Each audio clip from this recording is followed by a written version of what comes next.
Hey guys, welcome to your first lecture for Government and Politics. Thanks for logging in and clicking play.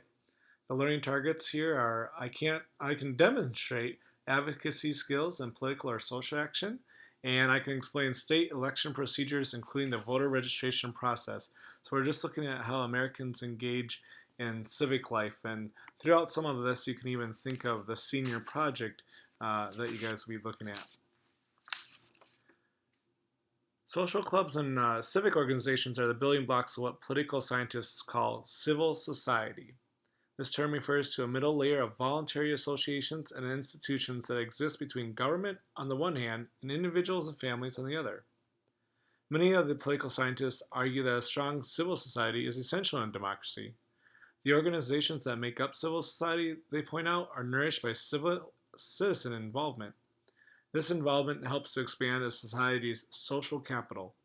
And as you can see, is the social capital is connections among individuals that are forged through their participation in voluntary associations.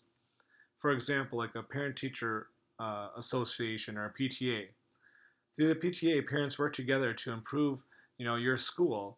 And while working on those projects, parents form new social networks and exchange information about their community.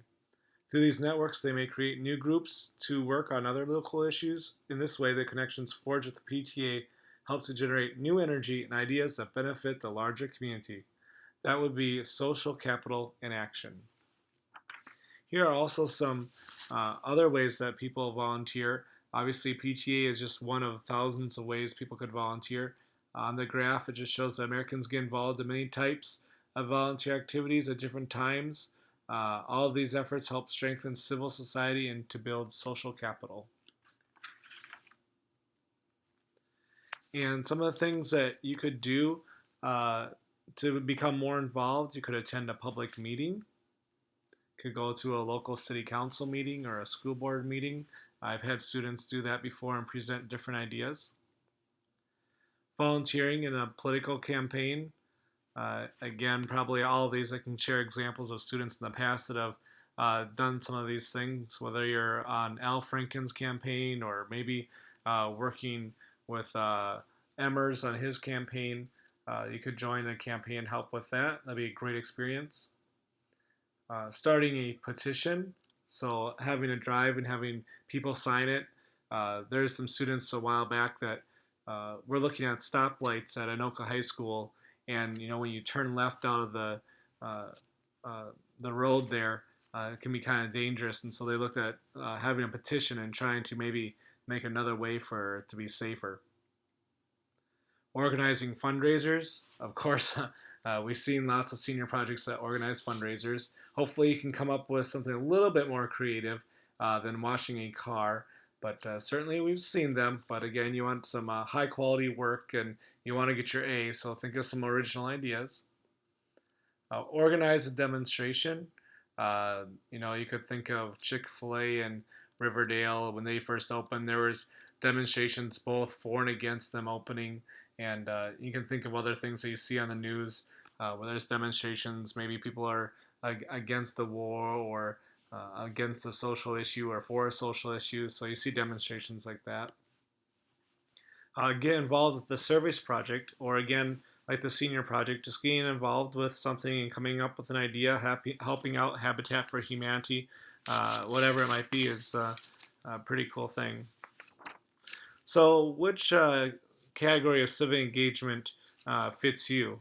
You're going to take a quiz here soon and see which one fits you if you haven't done that in class yet.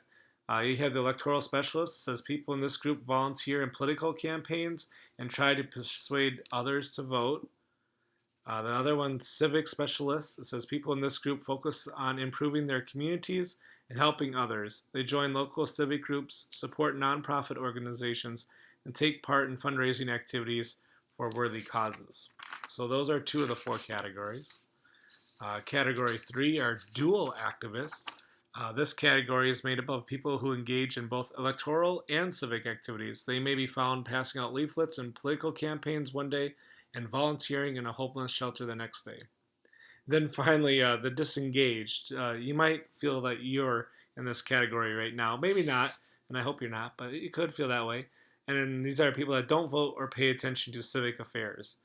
And so hopefully you don't fall into that, or hopefully you're uh, becoming more informed as you take this class and as you talk to your parents and things like that. Here's just some levels of civic engagement. It just shows that Americans, young and old, fall into all four groups. What about you? Which category best matches your level of civic engagement? Are you satisfied with that answer? You probably most of you said disengaged. We'll try to move you on up there a little bit throughout the try here. Voting is one of the most common ways that people get involved. Obviously, many of you are turning 18 or maybe are 18, so voting is the most common way. And there's some history to voting, and you might already know this a little bit. But in 1789, only about 6% of the population was allowed to vote. Most states restricted suffrage, which means voting, the right to vote, to white males who owned property. So it wasn't very many people that could vote. Again, only 6%. And so over time, that those rights have expanded. The 15th Amendment advanced universal male suffrage to African Americans. And then in the 19th Amendment, gave women the right to vote. And finally, the Indian Citizen Act of 1924 gave Native American citizenship, which then, if they were considered a citizen, they also could vote. Otherwise, they couldn't vote up until that time either. Even though African Americans had the right to vote, there was obviously still barriers in their way, mostly in the form of poll taxes, excuse me, and literacy tests. So the civil rights movement made expansion of voting rights one of their key goals. They achieved their first victory through the ratification of the 24th Amendment in 1964, and that banned the poll taxes. And then the second major advance was the 1965 Voting Rights Act, which banned literacy tests. The requirements to vote are pretty simple, and it says be a U.S. citizen and at least 18 years old, a resident of that state, and a legally registered voter. And even like in Minnesota, you can even register the day of. At least at this point, you can still do that as well. So that makes it pretty easy. And usually I have the League of Women Voters come in during class sometime throughout the year. You'll hear an announcement, and you'll be able to register to vote even right here at school during lunch one day. Three types of general elections. You guys know this. There's a presidential election, obviously, every 4 years. Midterm elections that have some governors. And then off-year elections, which are the boring ones, which most of you probably don't go to. But, actually it's the off-year elections that might have a referendum or something for the Anoka High School, for the district. Maybe it might be technology or trying to decrease the number of students in class sizes. So, those are still important elections as well. Obviously, the voter turnout's going to be highest in the 96 and 2000 and 2004, 2008, as you can see on the chart here, because those were presidential elections, and then all the other ones there's usually a little bit less voter turnout. And then finally, the last topic here is the Electoral College. I am positive that you know a little bit about this from your 9th grade class, and so as important as the popular vote may seem, it's the Electoral College vote that decides presidential elections.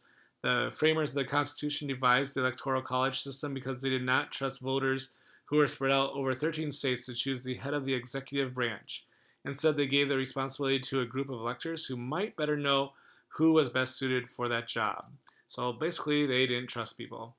There are 538 electors in all, which means that a candidate must win at least 270 electoral votes to become the president. And there's some criticisms of this approach. Some would argue that's undemocratic, obviously, because democracy means that you're voting for someone, everybody has a voice, and if you don't have that voice, it seems kind of undemocratic. Also, people obviously point to the elections where the popular vote elected one person, but the Electoral College voted for a different person, which was most recent was Al Gore versus George Bush in 2000. I'm sure you remember that. And the fact that Al Gore got the popular vote, but lost to George Bush because he had the Electoral College vote. However, not everybody wants to get rid of the electoral college. There's also a lot of the smaller states fear that this would reduce their influence in presidential elections, and so under the popular vote system, candidates might be motivated only to campaign in large states and might not care about some of the smaller states with less people in their population. And here's just a quick graph just to remind you of the how many of the electoral college votes there are in each state. So that's the end of the first lecture. Hopefully it wasn't too boring. I'm sure it wasn't all that exciting, but at least you didn't have to listen to me in class. So have a good one. Talk to you guys later.